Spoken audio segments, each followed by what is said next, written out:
3화 한국만이 가진 특별함. 안녕하세요. 대추나무골 이초시입니다.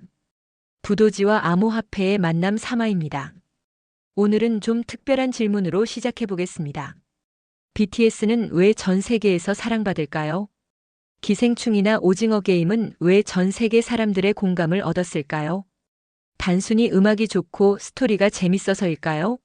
아니면 더 깊은 이유가 있을까요? 그리고 더 근본적인 질문, 왜 하필 한국에서 이런 문화가 나올 수 있었을까요? 오늘 이야기를 들으시면 한류 열풍의 진짜 이유가 무엇인지, 그리고 그것이 인류 문명사적으로 어떤 의미를 갖는지 알게 되실 겁니다. 다른 민족에게는 없는 한국의 독특함. 지난 회에서 요임금의 오행의 변이 어떻게 5000년 지배 시스템을 만들어냈는지 말씀드렸죠. 그런데 여기서 중요한 사실이 하나 있습니다. 전 세계 대부분의 민족들이 이 지배 시스템에 완전히 동화되어 버렸는데 한국만은 예외였다는 점입니다. 한국은 부도지의 이상향 가치를 다양한 형태로 보존하고 발전시켜 왔어요. 첫째, 홍익인간 사상입니다. 널리 인간을 이롭게 한다는 단군 신화의 건국 이념이 수천 년간 이어져 내려왔습니다. 둘째, 조선 실학의 민본주의입니다.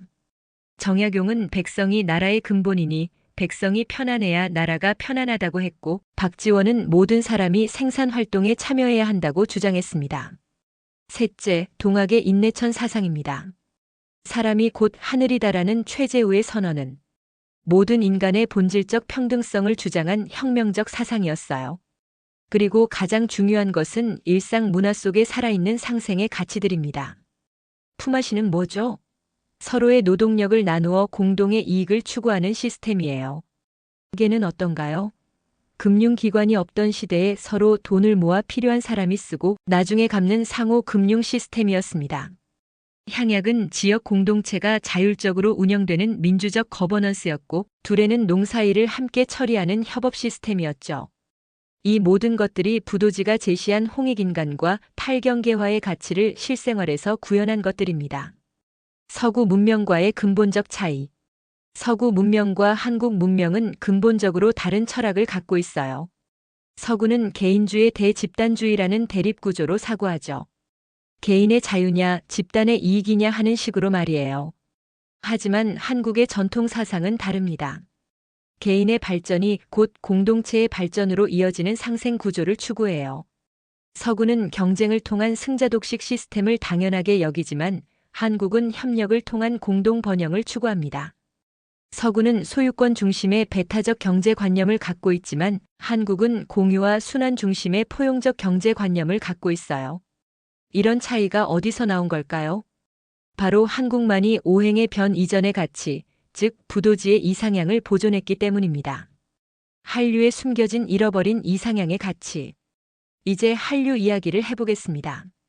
전 세계 사람들이 한류에 열광하는 진짜 이유는 단순한 엔터테인먼트적 매력 때문이 아니에요. 한류 콘텐츠 속에는 인류가 무의식적으로 그리워하던 잃어버린 가치들이 녹아있거든요. BTS를 한번 보세요. 러브 이어셀프라는 메시지는 뭔가요?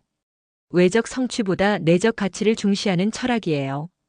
이것은 동학의 사람이 곧 하늘이라는 인내천 사상의 현대적 표현입니다. 그리고 BTS의 팬덤 문화를 보세요.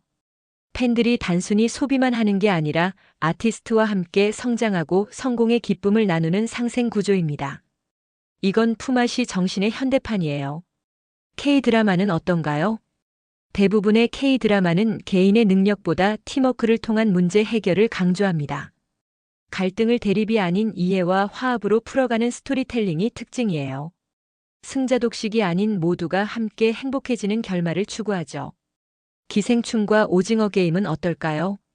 이 작품들은 사회적 불평등 구조에 대한 근본적 문제의식을 담고 있어요.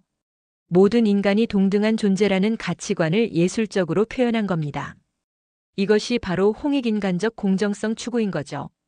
그런데 여기서 중요한 건 이런 가치들이 다른 문화권에서는 찾기 힘들다는 점입니다. 서구 문명이 개인주의와 무한 경쟁으로 치달으면서 상실한 가치들인 진정한 공동체, 상생, 배려가 이 한류 콘텐츠에는 자연스럽게 녹아 있어요. 그래서 전 세계 사람들이 한류를 보면서 무의식적으로 이것이 우리가 잃어버린 무언가다라고 느끼는 거예요. 한류의 문명사적 의미. 결국 한류는 단순한 문화 수출이 아닙니다. 인류가 오랫동안 추구해왔지만 현대 문명 속에서 잃어버린 근본적 가치들에 대한 무의식적 그리움의 표출이에요.